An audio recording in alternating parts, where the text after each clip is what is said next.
સાબરકાંઠામાં જિલ્લા કક્ષાની પ્રજાસત્તાક દિવસની ઉજવણી જ્યોતિ હાઈસ્કૂલ ખાતે કરાઈ।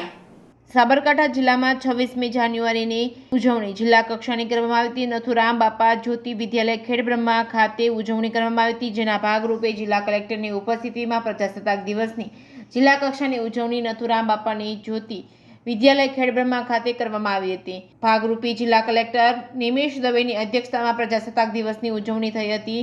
આમાં સૌ ઉપસ્થિતિમાં રાષ્ટ્રગાન અને તિરંગાને સલામી આપી દરમિયાન કલેક્ટરે પરેડનું નિરીક્ષણ કર્યું હતું। શાળાના વિદ્યાર્થીઓ દ્વારા વિવિધ સાંસ્કૃતિક કાર્યક્રમો રજૂ કર્યા હતા, જેમાં જિલ્લા વિકાસ અધિકારી હર્ષદ વોરા તેમજ જિલ્લા પોલીસ વડા વિજય પટેલ તેમજ નિવાસી અધિક કલેક્ટર કૃષ્ણાબેન વાઘેલા, વિવિધ અમલીકરણ અધિકારીઓ, કર્મચારીગણ તેમજ વિદ્યાર્થીઓ હાજર રહ્યા હતા। Reporting by Chandrashekhar Bhavsar, Khedbrahma.